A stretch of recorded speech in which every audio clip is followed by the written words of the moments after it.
açarak videolardan haberdar olabilirsiniz. Videoya başlamadan like atarsanız çok sevinirim. Şimdiden iyi seyirler diliyorum.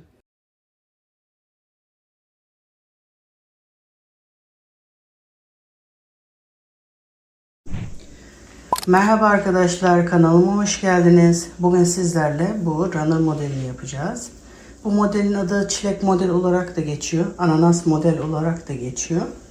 Bu model yan yana yapılarak tek parça yapılan modeller de var.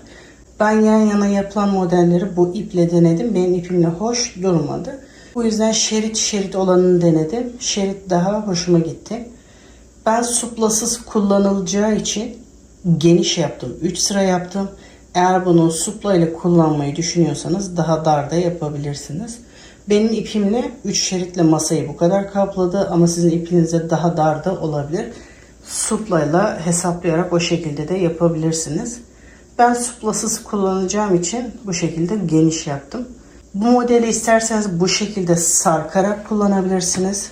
İsterseniz masa bitimine kadar yapabilirsiniz. İsterseniz daha kısa yapabilirsiniz.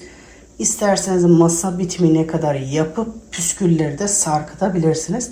İsterseniz de bu şekilde püsküllü de yapabilirsiniz. Ben sadece püskülü sarkıtarak yaptım. Bu şekilde sarkıtmadan da yapabilirsiniz. Sehpa örtümü sadece 2 sıra yaptım.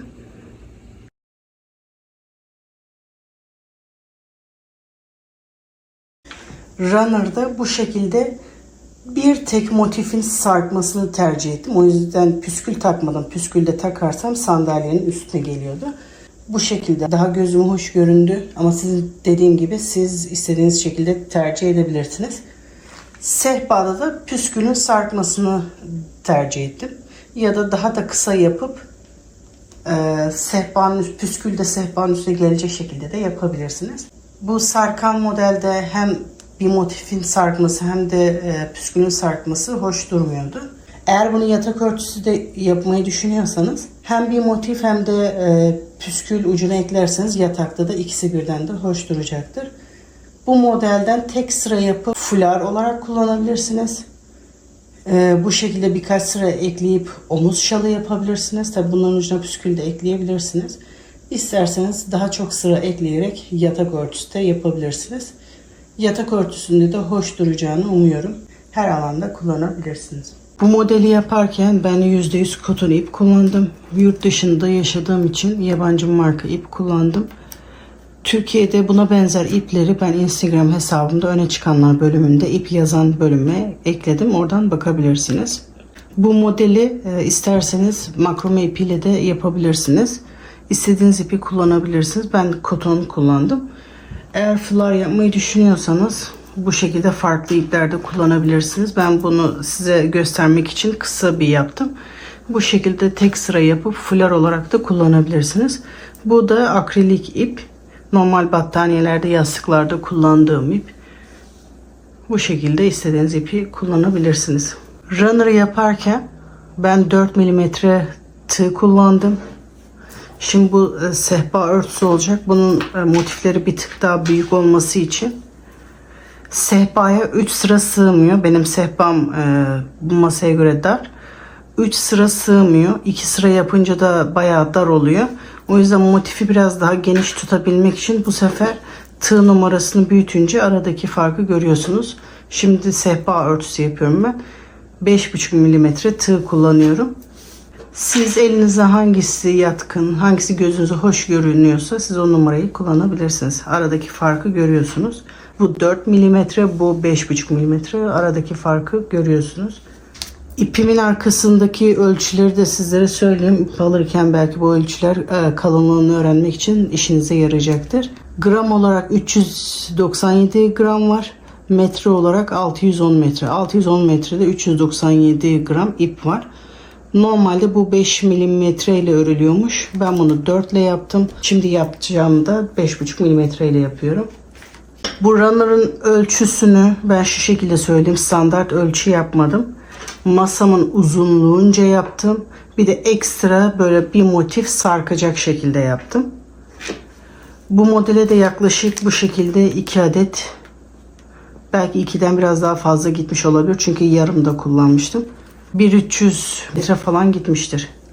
Ölçüyü siz istediğiniz gibi, dediğim gibi sarkarak kullanacaksanız o şekilde, sarkmadan kullanacaksanız masanıza kullanacağınız alanına göre ölçerek yapabilirsiniz. Ben masada sarkarak kullandım, sehpada sarkarak kullanmadım. Şimdi yapılışına geçebiliriz.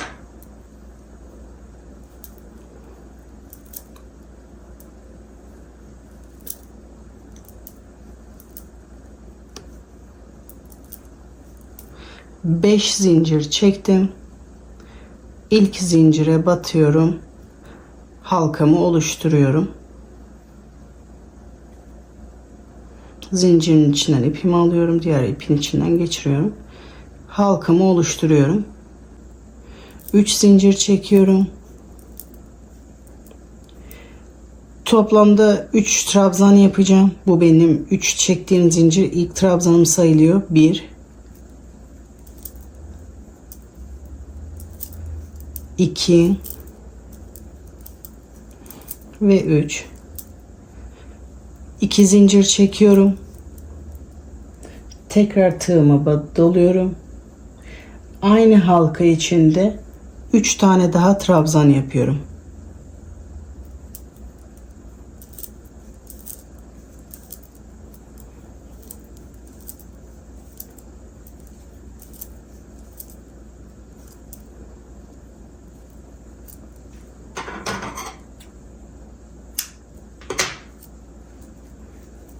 Şimdi ilk sıramızı bitirmiş oluyoruz bu şekilde.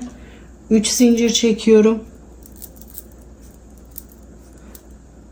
Diğer sıraya geçiyorum. Tığıma doluyorum. Tekrar bunun içinde 3 trabzan yapıyorum.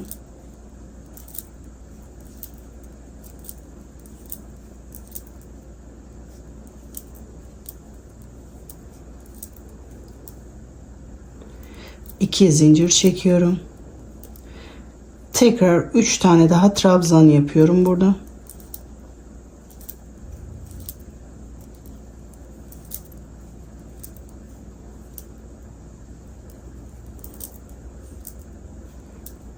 Burası açılmaya başlayacağı için şimdi burada arttırma yapıyoruz. Bu üçlü trabzanlardan bir sefer daha yapacağız. 2 zincir çekiyorum.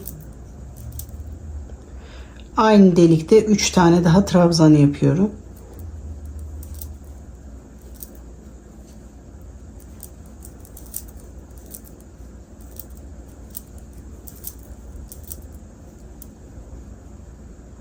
Bu şekilde 3 tane üçlü trabzan oldu. Tekrar 3 zincir çekiyorum. Sıramı dönüyorum. Artık 3. sıraya geçiyorum. Şimdi bu şekilde 2 tane üçlü trabzan bu deliğe yapacağım. 2 tane üçlü trabzan da bu deliğe yapacağım. Şimdi geliyorum bu zincir çektiğim boşluğa. 3 tane trabzan yapıyorum.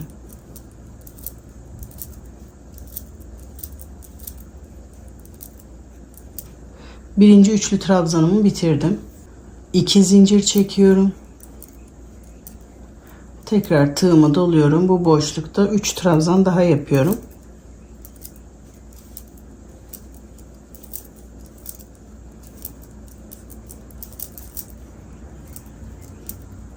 Tekrar buraya aynı işlemi yapacağım. 2 tane üçlü trabzanı yapacağım buraya.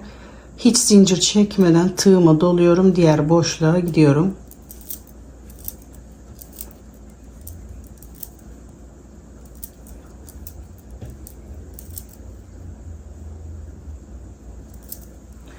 Üç trabzan yaptım. 2 zincir. Tekrar aynı boşlukta 3 trabzan daha yapıyorum.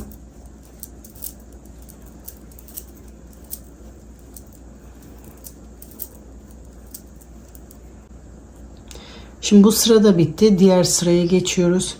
Şuralarda hep 3 tane zincir çekiyoruz. Orası değişmiyor. 3 zincir çekip diğer sıraya dönüyorum. Şimdi aynı bu işlemi tekrar buraya yapacağız. Bu kenarda hep bu şekilde olacak. 2 tane üçlü trabzan olacak bu kenarlarda. Buralar hep aynı. 1 2 3 Şimdi tekrar 2 zincir çekiyorum. Aynı boşlukla 3 trabzan yapıyorum.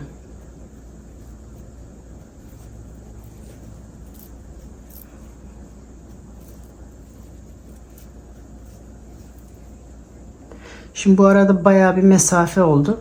Burada zincir çekerek şimdi bu tarafa geçiyoruz. 5 zincir çekiyorum. Tekrar buraya gelip aynı işlemi yapıyoruz. 2 tane üçlü trabzan. 1 2 3 4 5 tığımı doluyorum. Tekrar bu boşluğa geliyorum. Burada 3 tane trabzanımı yapıyorum. 1 2 ve 3. Şimdi tekrar 2 zincir çekiyorum. Aynı boşlukta 3 trabzan yapıyorum.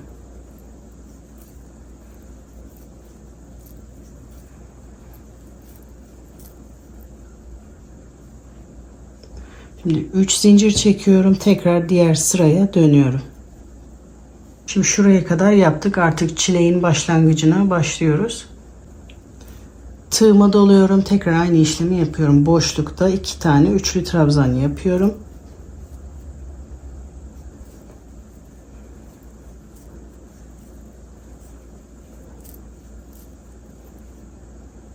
İki zincir. Tekrar aynı boşlukta 3 trabzan yapıyorum.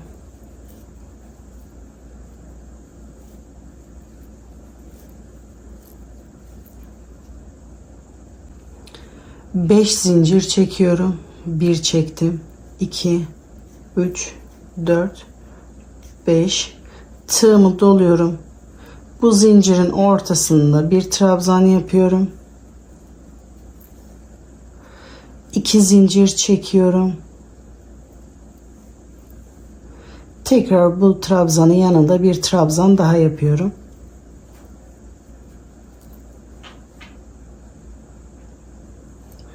Şimdi 5 zincir çekerek buraya geliyorum. 2 3 4 5 tığımı doluyorum. Şimdi tekrar bunun içinde 2 tane üçlü trabzan yapıyorum.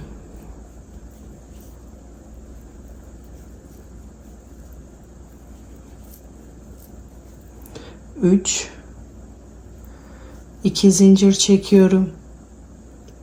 Aynı delik içinde 3 trabzan daha yapıyorum.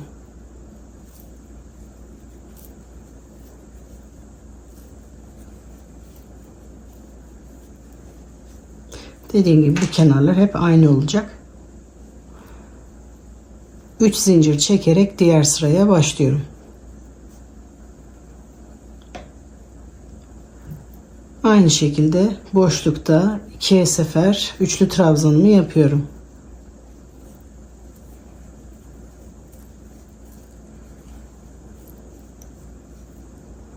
Üç trabzan, 2 zincir, aynı boşlukta 3 trabzan.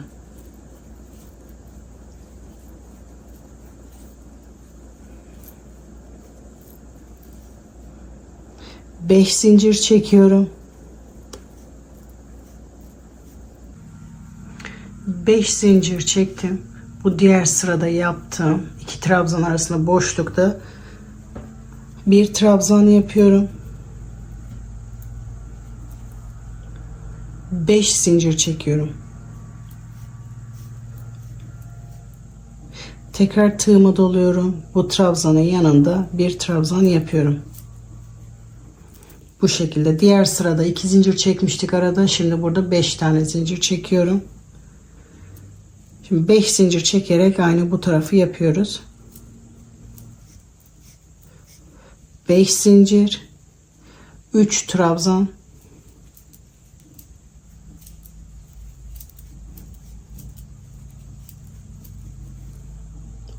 2 zincir,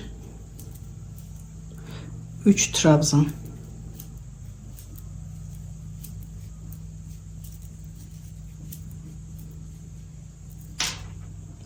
3 zincir çekiyorum, sıramı dönüyorum.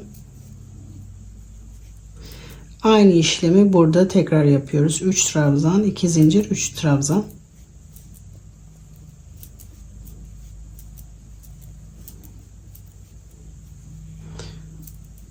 İki zincir, 3 trabzan daha yapıyorum.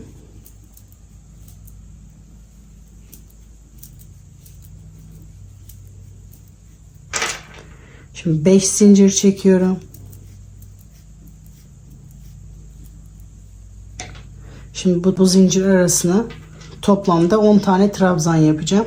İlk trabzan bu trabzanın tepesine, son trabzan da bunun tepesine olacak ve arada 8 tane olacak. Şimdi ilk trabzanımı bunun tepesine yapıyorum. 1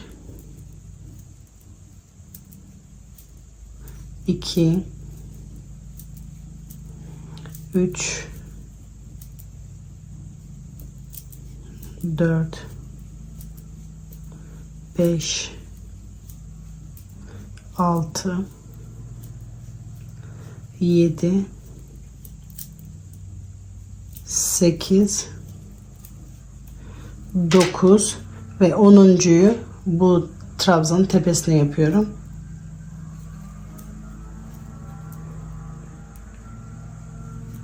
Beş zincir çekiyorum. Tığıma doluyorum. Tekrar burada aynı işlemi yapıyorum.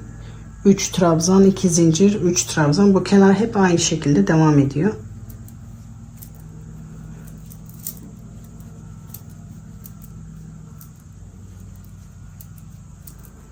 Üç trabzan, 2 zincir,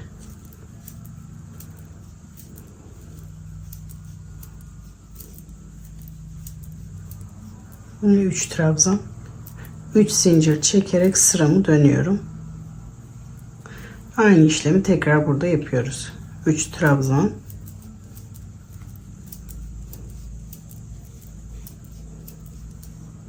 2 zincir ve 3 trabzan.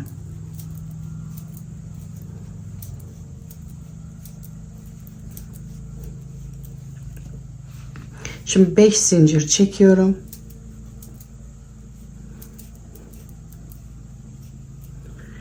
Bu trabzanların hepsinin üzerine birer tane trabzan yapacağım ve aralarında bir zincir çekeceğim. İlk trabzanın tepesine batıyorum. Trabzanımı yapıyorum. Şimdi arada bir zincir çekiyoruz.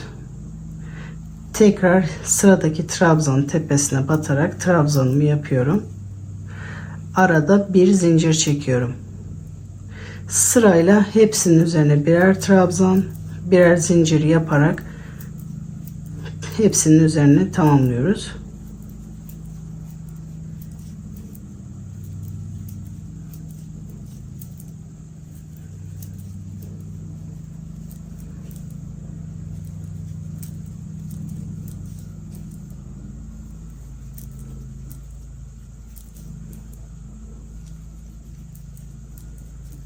Sonuncusunu da yaptım. Şimdi tekrar 5 zincir çekerek kenar işlemini yapıyoruz.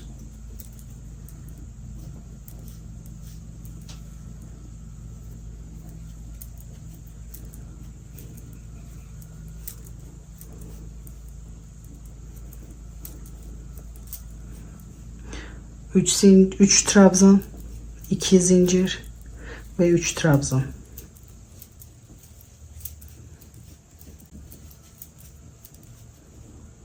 3 zincir, sıramı dönüyorum, tekrar boşlukta 3 trabzanını yapıyorum.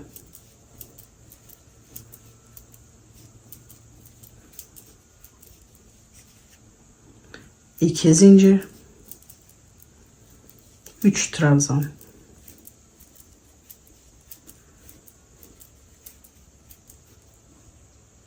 5 zincir.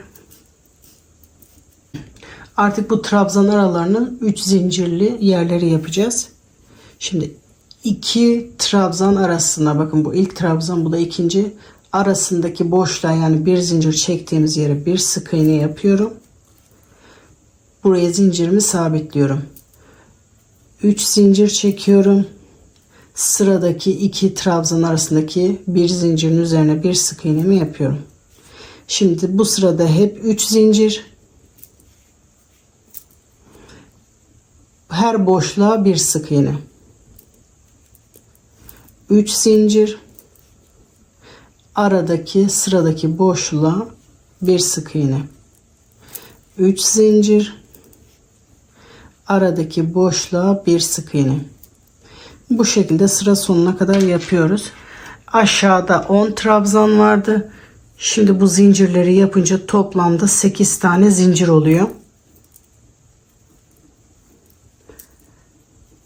Aralara battığımız için baştaki ile sondaki trabzan iptal olmuş oluyor ve toplamda 8 tane zincir oluyor bu şekilde ve bundan sonraki sıralarda da hep birer tane azalacak. 3 zincir çektim, sonuncuya da batıyorum ve toplamda 8 tane bu zincirlerden olması gerekiyor. Eğer 8 değilse bir hata oluşmuş oluyor, onu kontrol edelim. Şimdi 5 zincir çekiyorum, tığıma doluyorum aynı bu şekilde. 3 trabzan, 2 zincir, 3 trabzan yaparak sıramı tamamlıyorum.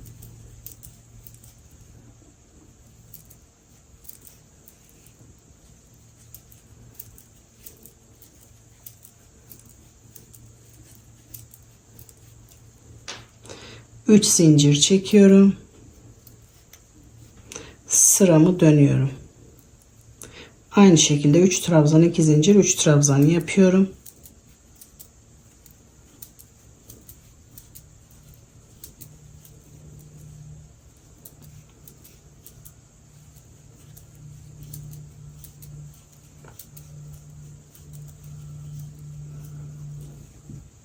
Şimdi 5 zincir çekiyorum.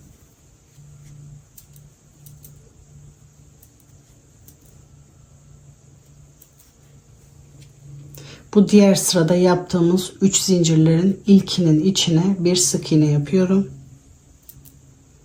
Zincirimi oraya sabitlemiş oluyorum. 3 zincir çekiyorum. Sıradaki boşluğun içine bir sık iğne yapıyorum.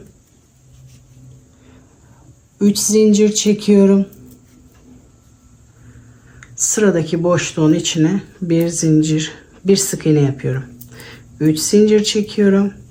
Sıradaki boşluğun içine bir sık iğne yapıyorum. 3 zincir. Boşluğun içinde bir sık iğne. Burada da toplamda 7 tane bu zincir boşluklarından olacak. Sıra sonuna kadar aynı şekilde yapıyoruz. 3 zincir, bir sık iğne. 3 zincir, diğer sıradaki zincirin içinde bir sık iğne. Sonuncusunu da yapıyorum. 5 zincir çekerek normal kenarımı yapıyorum.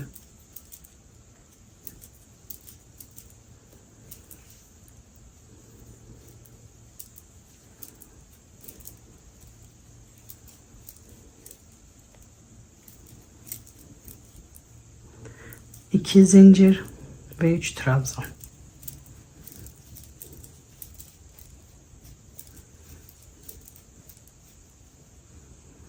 Üç zincir yapıyorum. Sıramı dönüyorum. Aynı işlemi yapıyoruz. 3 trabzan, 2 zincir, 3 trabzan.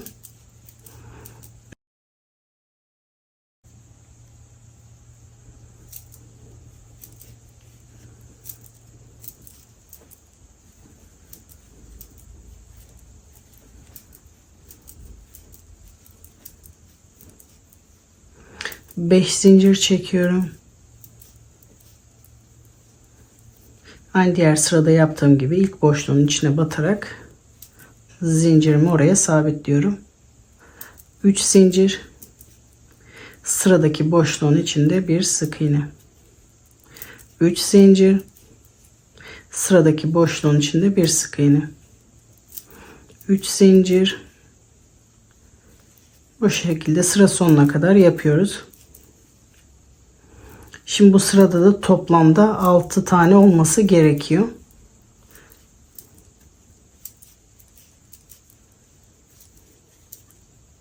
Sonuncuyu da yapıyorum. Bu sırada toplam 6 tane bu zincir halkalarından olması gerekiyor. Şimdi 5 zincir çekerek kenar işlemine devam ediyoruz. Bu kenarlar hep aynı. 5 zincir, 3 trabzan, 2 zincir, 3 trabzan. Ta ki yeni çilek modeline başlayana kadar bu şekilde hep kenarları aynı şekilde devam ediyor. Dönüşlerde de hep 3 zincir çekiyorum. 3 zincir. Tekrar aynı işlemi yapıyoruz. Buraları hızlı atlayabilirim ama yabancı takipçiler de olduğu için buraları tek tek yavaştan tekrar göstermeye çalışıyorum.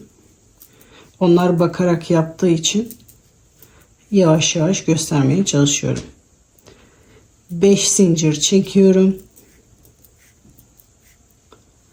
Aynı işlemi burada yapıyoruz. İlk boşlukta zincirimi sabitliyorum.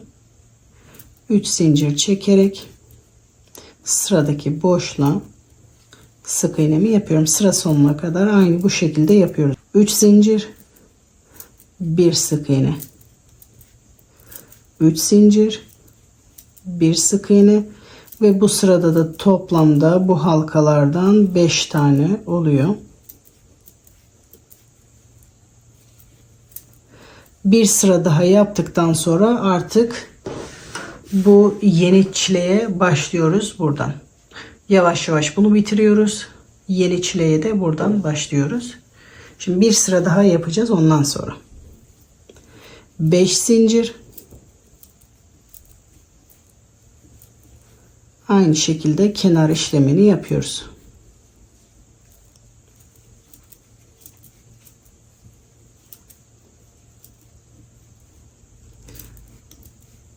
Üç trabzan, 2 zincir, 3 trabzan.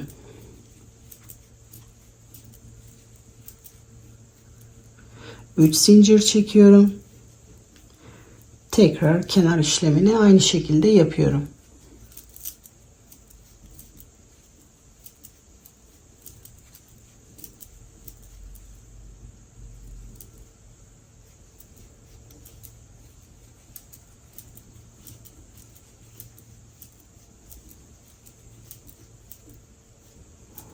Beş zincir çekiyorum.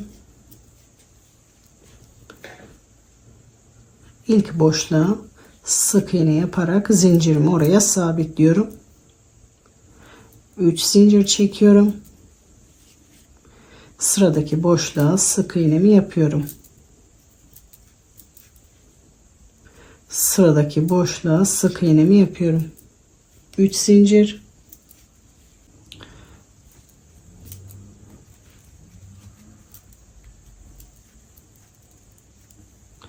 Üç zincir, bir sık iğne yapıyorum. Şu anda toplamda 4 tane zincir boşluğumuz oldu. Bu dördüncüyü yapıyoruz. Sıra sonuna kadar normal bir şekilde yapıyoruz. Diğer sıraya döndükten sonra yeni çilek için arttırma yapıyoruz. 5 zincir, normal kenar işlemini yapıyoruz.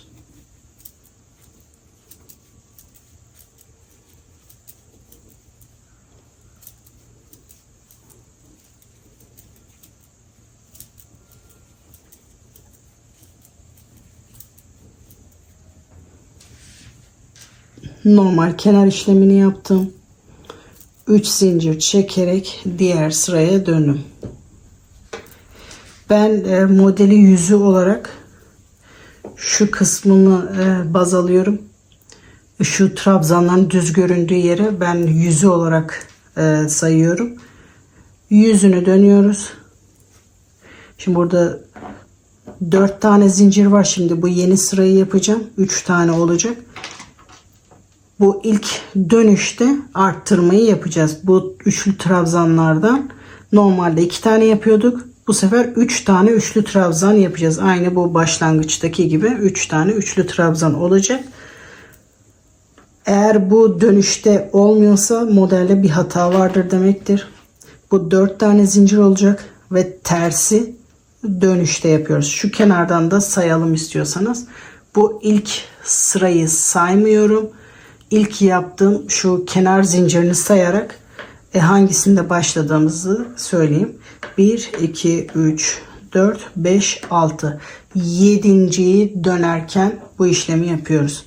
Bu arttırma işlemi de hep aynı yerde oluyor. Aynı tarafta yapıyoruz ki sıralı olarak gitsin.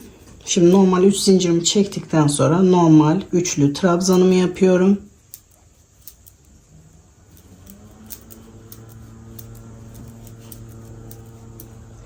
İkiye zincir çekiyorum. Üçlü trabzan yapıyorum.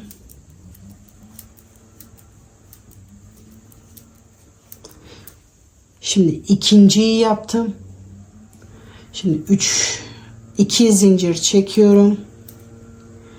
Tekrar aynı boşlukta üçlü trabzan daha yapıyorum.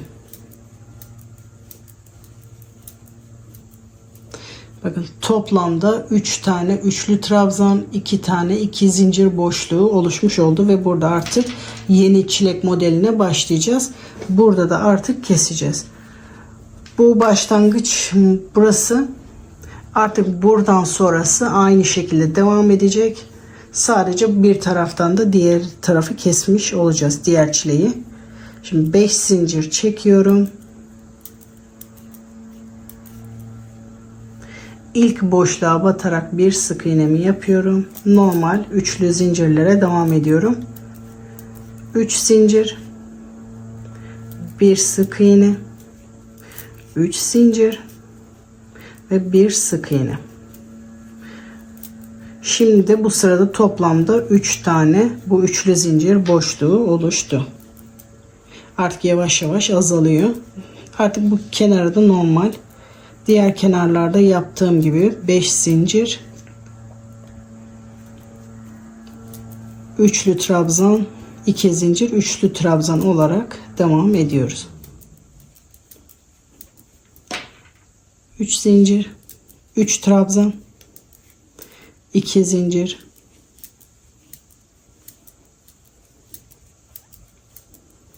ve 3 trabzan. Bu tarafta arttırma yok. Sadece bu tarafta var. 3 zincirimi çekerek sıramı dönüyorum. Normal kenar işlemini yapıyorum. 3 trabzan, 2 zincir, 3 trabzan.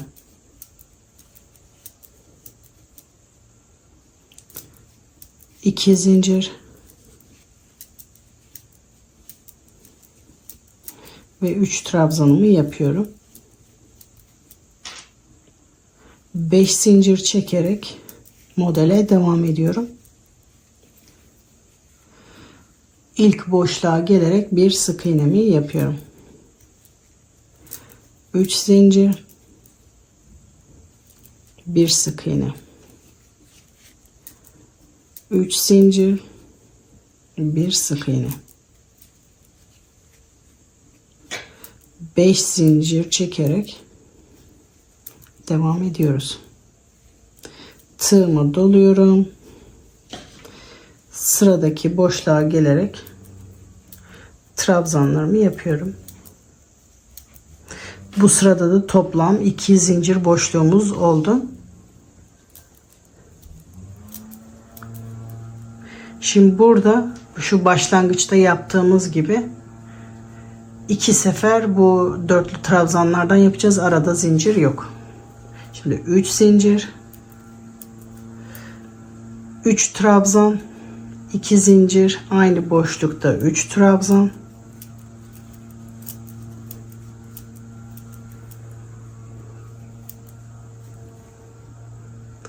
arada hiç zincir yok. Bakın bunu yaptıktan sonra arada hiç zincir yok. Sıradaki boşluğa giderek aynı işlemi yapıyoruz.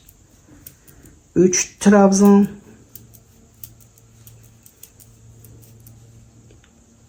2 zincir ve 3 trabzan.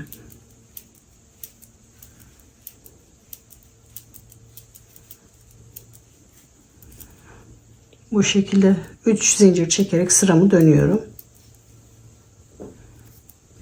Şimdi bu kenar işlemine bu başlamış oluyoruz. Bu kenar için, bu tarafta bu diğer kenar için başlamış olduk.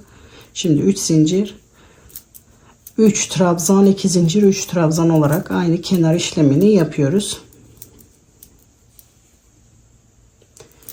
2 zincir, 3 trabzan,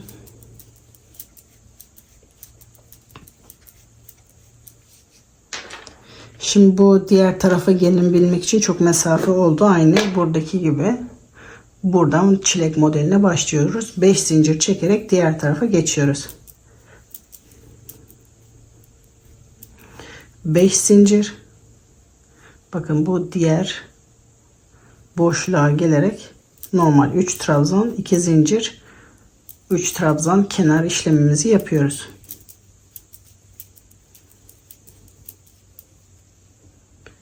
2 zincir ve 3 trabzan.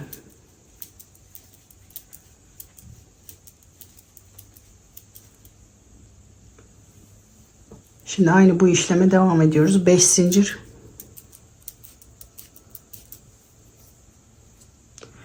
ilk boşluğa batarak bir sık iğne yapıyoruz. 3 zincir ve sıradaki boşluğa bir sık iğnemi yapıyorum. Artık bir tane kaldı. Dönüşte de bir sefer buraya battıktan sonra artık bunları birleştireceğiz. 5 zincir. Şimdi normal kenar işlemini yapıyoruz.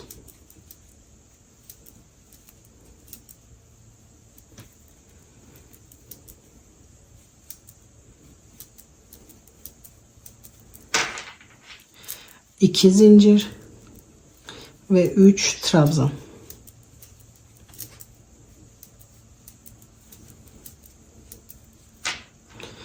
Üç zincir.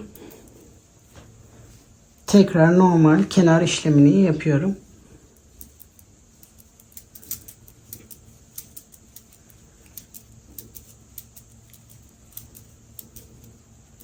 İki zincir. Tekrar üçlü trabzanımı yapıyorum.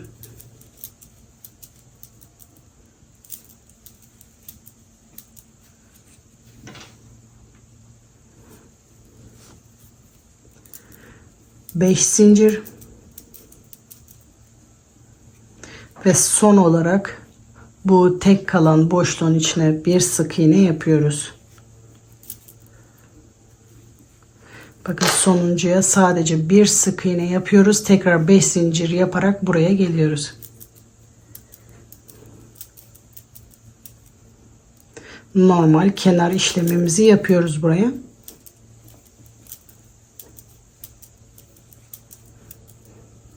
Bakın son kez battık. Artık bunları birleştireceğiz diğer sırada. Sonra bu çilek işlemi bitiyor. Artık yeni çilek işlemi burada başlıyor. 2 zincir.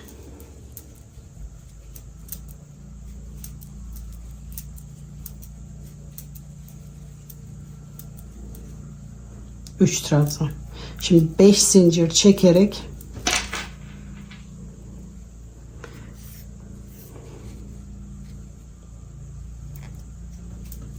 bu zincirimin ortasına gelerek bir trabzan yapıyorum. 2 zincir çekiyorum. Tekrar aynı trabzanın yanında bir trabzan daha yapıyorum. Arada 2 zincir. Şimdi 5 zincir çekiyorum. Aynı kenar işlemini burada yapıyoruz.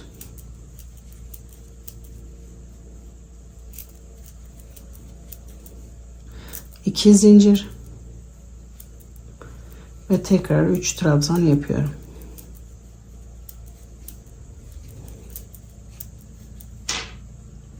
Üç zincir,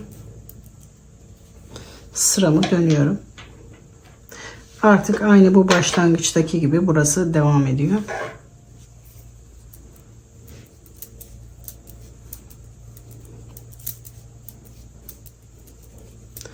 Üç trabzan, 2 zincir, 3 trabzan,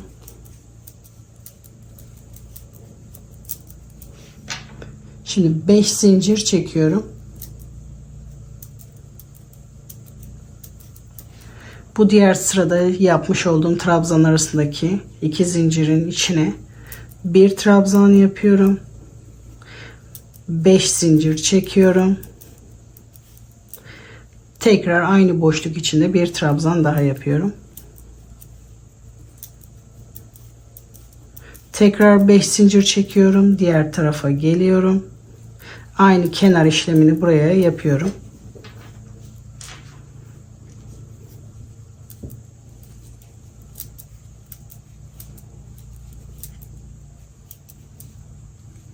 İki zincir. Aynı boşluk içinde tekrar 3 trabzan.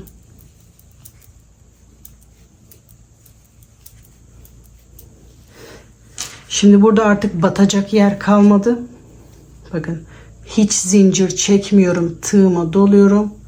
Ve bu kenar boşluğun içine aynı kenar işlemini yapıyorum. 3 trabzan 2 zincir. Artık birleştiriyoruz bunu ve bitiriyoruz.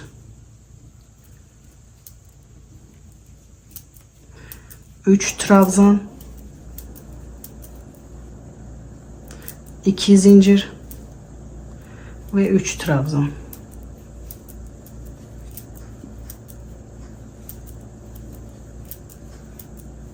Şimdi 3 zincir çekiyorum. Sıramı dönüyorum. Şimdi artık bunun üzerine bu trabzanlardan yapmıyorum. Bu tarafı bitirmiş oluyorum. 3 zincir çektikten sonra boşluğa geliyorum. Bir sık iğne yapıyorum.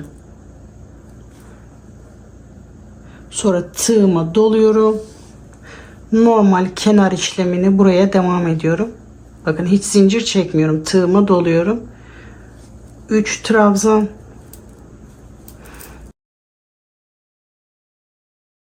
3 trabzan. 2 zincir. 3 trabzan yaparak sırama devam ediyorum.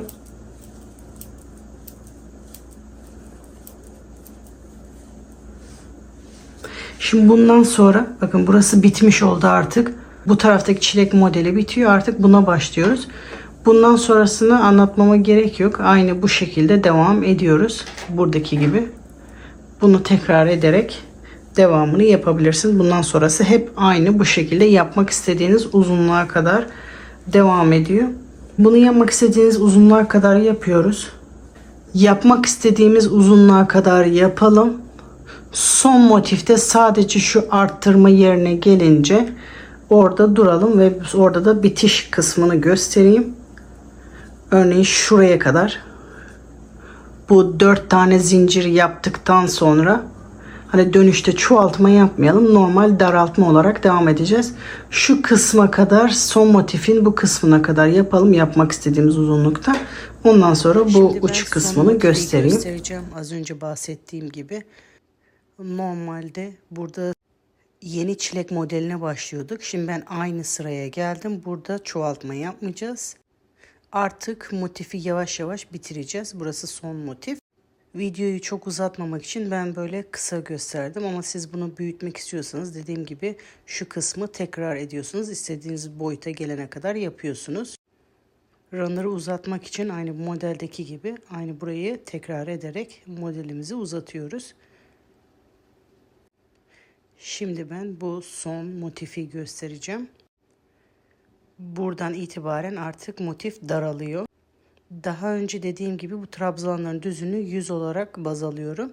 Ve toplamda 4 zincir boşluğu var. O sırayı dönüyorum.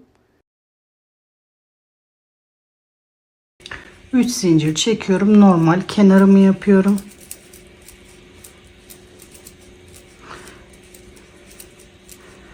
Üç zincir, 3 trabzan, 2 zincir, 3 trabzan. Normal kenarımı yapıyorum. Çoğaltma yapmıyorum. 5 zincir çekiyorum. Tekrar ilk boşluğuma batıyorum. Normal sıramı devam ediyorum. 3 zincir. Sıradaki boşluğuma batıyorum. 3 zincir. Sıradaki boşluğa batıyorum. 3 zincir. Sıradaki boşluğa batıyorum. Aynı normal sıramı devam ediyorum. 5 zincir sonra normal kenarımı yapıyorum.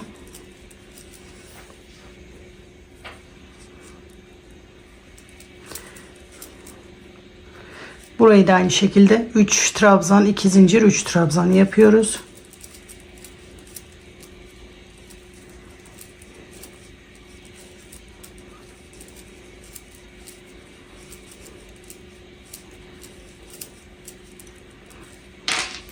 Normal 3 zincirimi çekerek sıraya devam ediyorum. Burası tamamen bitene kadar aynı şekilde yapıyoruz. 3 zincir, 2 trabzan, 3 trabzan, 2 zincir, 3 trabzan.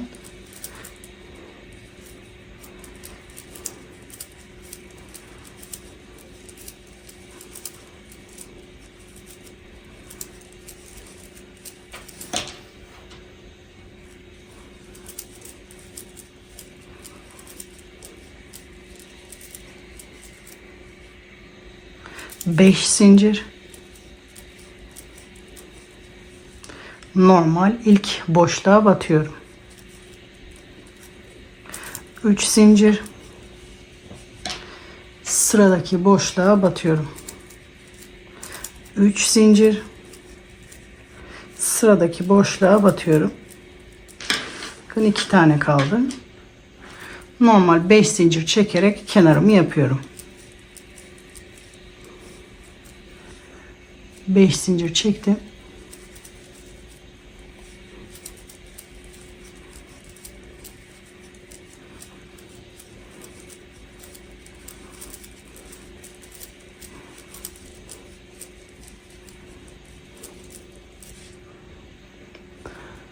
Üç zincir çekip tekrar sırama başlıyorum.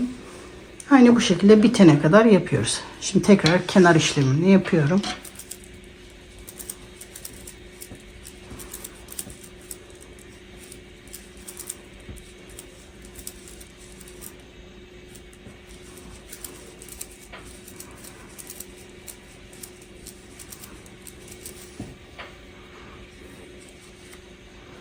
Beş zincir çekiyorum. Aynı normal ortaya batıyorum. İlk boşluğa. 3 zincir çekiyorum. Yanındaki boşluğa batıyorum. Şimdi artık zincirlerden son bir tane kaldı. Buraya da bir sefer batacağım. Bu çilek modeli orta kısmı bitiyor. Sonra birleştiriyoruz. 5 zincir çekip normal kenarımı yapıyorum.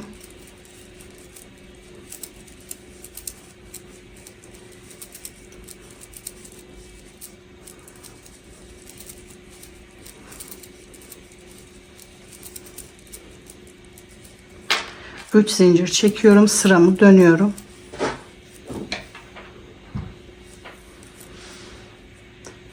Normal kenarımı yapıyorum.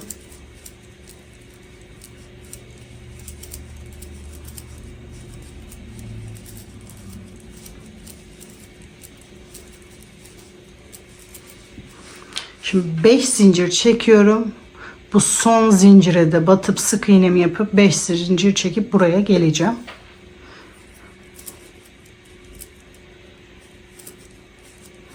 Beş zincir çektim. Bakın son ortadaki zincire batıyorum. Bir sık iğne yapıyorum. Bakın sonuncuyu battım. 5 zincir çekiyorum. Normal kenarımı yapıyorum.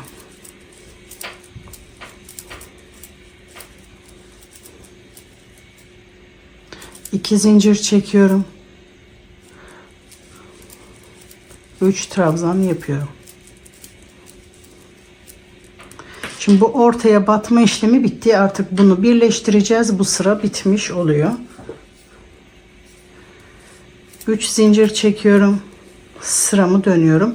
Şimdi normal kenarımı yapıyorum burada. 3 trabzan, 2 zincir, 3 trabzan.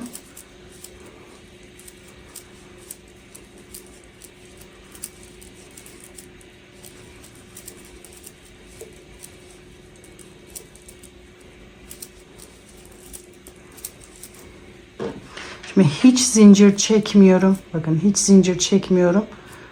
Buraya geliyorum. Normal kenarımı yapıyorum. 3 trabzan, 2 zincir. 3 trabzan. Yani hiç zincir çekmeden diğer tarafa geçtim. 3 trabzan yaptım. 2 zincir çekiyorum ve 3 trabzan yapıyorum.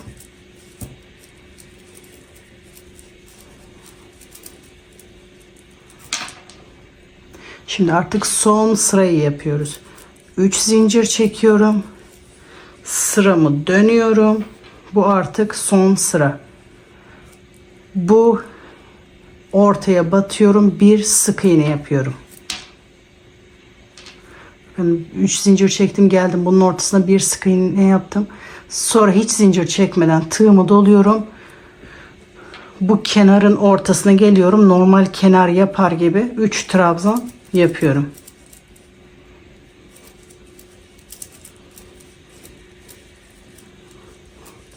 Üç trabzan, 2 zincir ve 3 trabzan yapıyorum. Sıramız bitiyor. Burada ipimizi kesip ipimizi saklıyoruz. İlk sırayı bu şekilde yapıyoruz. İstediğimiz uzunluğa kadar. Ben şimdi model kısa olsun diye kısa gösterdim. İlk şeridi bu şekilde bitiriyoruz. Şimdi ikinci sırayı yaparken diğer şeride ekliyoruz. Şimdi ikinci sırada birleştirme aşamasına gelmek için ben tekrar aynı kısmı göstermeyeceğim. Nerede ekleme yapacaksak oraya kadar yapıyoruz. Orada direkt eklemeyi göstereceğim. Bakın. Şu kenar zincirlerini sayacağım. Şu ilk sırayı saymıyoruz. Bakın orada zincir yok. 1, 2, 3, 4. 5.'ye gelince şuraya kadar yapacağız. Ondan sonra eklemeyi göstereceğim sadece. Bu aşamaları göstermeyeceğim. Çünkü diğerinin aynısı. Sadece ek yerini size göstereceğim. Ondan sonra püsküle geçip modeli bitirebiliriz. Şimdi diğer motifte bu 5. yapacağımız yere kadar bu sırayı yapıp tam dönüş aşamasına gelecek şekilde yapıp geliyorum. Şimdi ben o aşamaya kadar hazırladım. 5. şu kenar 5.'sini yapabilmek için geldim. Tam dönüş aşamasında bekliyorum. Bakın yüzü bana doğru, şurayı 100 olarak kendime, burayı 100 olarak hesaplıyorum. Şu ilk yaptığım trabzanı bana dönük olacak şekilde. Sağ taraf, bakın her zaman burayı baz alıyorum demiştim. Bakın burası arka tarafı, arkayı değil. Önü kendime doğru dönük. Sağ tarafta bana göre. Şuradan da anlayabilirsiniz. Bakın ilk sırada burada dönüş yok. Diğer tarafta dönüş var. Bu dönüş olmayan tarafta 5. dönüş yerine gelip orada ekleme yapacağız. Bir zincir çektim. Bakın bir zincir göstereyim yabancı arkadaşlar için. Bir zincir çektim. Bakın bu tarafta 5. dönüş, bu tarafta 4. dönüşten ekliyorum. Bakın burada ilk sayıyorum. 1, 2, 3, 4. 4.'den buradan 5. buradan 4. Tığımı oradan geçiriyorum. İpimi oradan alıyorum ve bir zincir çekiyorum. Sonra tekrar bir zincir daha çekiyorum. Normal bu sıralarda yaptığımız sıralara devam ediyoruz. Şimdi ben sadece birleştirmeleri göstereceğim burada. Bu kısımları tekrar göstermeyeceğim. Gerisi aynı diğer ilk sırada yaptığımız gibi. Bu şekilde ilk birleştirme yerini yapmış oldum. Şimdi gidiyorum, geliyorum. Tekrar ikincide de birleştiriyoruz. Ondan sonra birleştirme yapmıyoruz. Sadece iki yerde birleştireceğiz. Gidip geliyoruz, tekrar birleştireceğiz. Şimdi ben bu sıramı gittim, geldim. Bir zincir çekiyorum. Bu sıradaki zincirin içinden ipimi alıyorum. Sabitlemek için bir zincir çekiyorum. Bir zincir de dönüş için. Şimdi normal kenarımı yapıyorum burada.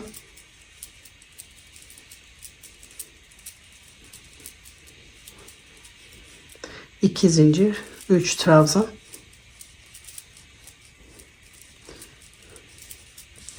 Diğer sırayı normal bir şekilde ilerliyoruz. Şimdi bu başlangıç kısmı olduğu için buradaki sayılar birazcık daha farklı. Ama bundan sonraki ekleme yerlerinde bakın normal motifimi bitiriyorum. Yeni motife başlayınca bir tane bırakıyorum. İkincide ekleme yapıyorum. Bu yaptığım sırada. Ama diğer tarafta bakın burada bitiyor. Ekleyeceğim taraf burada bitiyor. Burası bitiş. Bittikten sonra üçüncüde ekliyorum. Bundan sonrası ekleme şekli aynı. Sadece ilk tarafta biraz farklıydı. Şimdi ben bu motifimi böyle bitireceğim. Bittikten sonra bir dönüş, ikinci dönüşe kadar yapacağım. Burayı da gösterdikten sonra artık püskül aşamasına geçeceğim. Şimdi bu motifimi bitireceğim. Bir dönüş yapacağım. İkinci dönüşe kadar, yani buraya kadar geleceğim. Burada tekrar göstereceğim.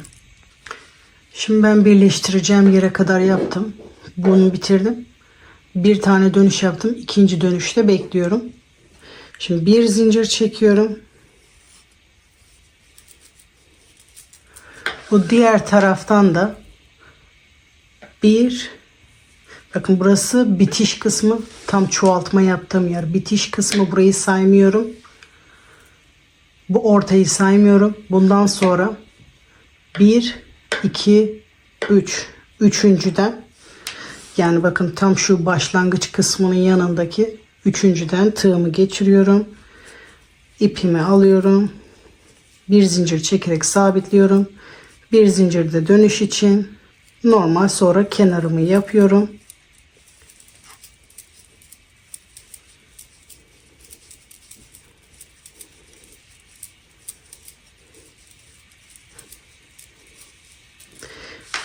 Bu şekilde gidiyorum, geliyorum, dönüşte de ekliyorum. Ondan sonra püskül aşamasına geçeceğiz.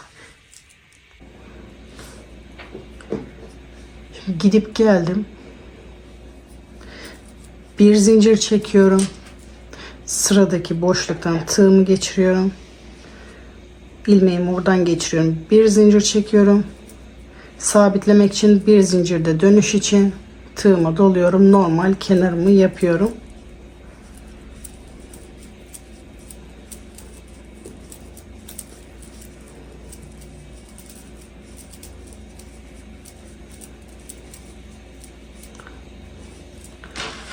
Bu şekilde artık bundan sonrasını hep aynı yapıyoruz.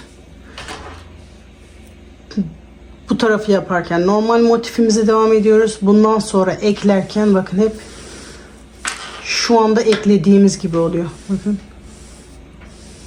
Tam bittikten sonra bir dönüş yaptıktan sonra ikinci de hep bu şekilde ekliyoruz. Ekleme kısmı da bu şekilde istediğiniz genişlikte yapabilirsiniz. Ben bundan sonra dantel kısmını göstermeyeceğim. Şimdi püskül aşamasına geçebiliriz. Püskülü nasıl elimde yapıyorum size onu göstermek istiyorum.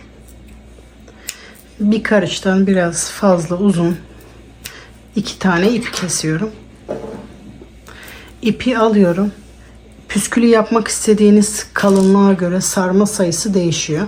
Mesela benim bu yaptığım kalınlıkta bir püskül, ben elimi 40 defa sarıyorum. Daha ince bir püskül istiyorsanız daha az sarabilirsiniz. Daha kalın istiyorsanız daha çok sarabilirsiniz. İpi elime alıyorum. Şu baş parmağımla sabitliyorum ve tutuyorum. Ve doluyorum bu şekilde. Toplamda 40 defa sarıyorum. 5, 6, 7, 8, 9, 10, 11, 12, 13, 14, 15, 16, 17, 18, 19, 20, 21, 22, 23, 24, 25, 26, 27, 28, 29, 30, 31, 32, 33, 34, 35, 37, 38, 39, 40. Sonra ipimi kesiyorum. Bir tane ipi alıyorum, bakın. Bu sardığım ipin arasından beri geçiriyorum. Normal sıkı 2 sefer düğüm atıyorum. 1 2. Sonra elimle püskülü düzeltiyorum. Diğer ipi alıyorum. Püskülün boyunca tutuyorum. Bakın tam böyle 1 santim kala parmağımı bastırdım. İpi diğer ucunu orada sarıyorum. Sıkı sarıyorum. 4 defa sarıyorum. 4 olur 5 olur. Ne kadar kalınlıkta isterseniz fark etmiyor. İpin diğer ucuyla bitiş ucunu, yani ipin 2 ucuyla normal 2 sefer sıkı düğümümü atıyorum. Bu şekilde bırakabilirsiniz ama ben şu görüntü hoşuma gitmiyor. İpin arkasından beri bunu çektiriyorum, bu görüntü olmaması için. Bu sardığım iplerin arkasından tığımı geçiriyorum. Tek tek çekiyorum. İkisini bir çekebiliyorsanız çekebilirsiniz. İpi aşağıya çektiriyorum. Sonra diğer ucunu bu şekilde ip düğümün arkasından bir aşağı çektiriyorum. Böyle iyice çektiriyorum, düğüm arkaya geçsin diye. Bakın daha iyi duruyor. Sonra püskülümüzün ucunu kesiyoruz.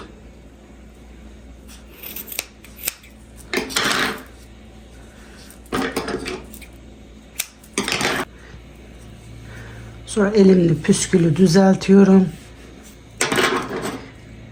Eşit bir şekilde ucunu kesiyorum. Ucu düz olsun diye.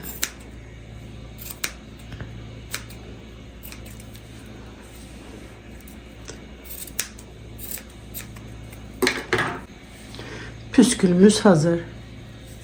Şimdi püskülü ucuna takıyorum. Uç kısmına, şurada zincir çektiğim kısma tığımı oradan geçiriyorum. İpimi oradan alıyorum. Tek tarafını almıyorum. Sonra bir düğüm atıyorum sıkı. Bir düğüm daha atıyorum sıkı. Sonra bu ipi aynı buradaki gibi bu ipin arkasından beri şöyle tığımı ortaya doğru geçiriyorum. İpin birini alıyorum.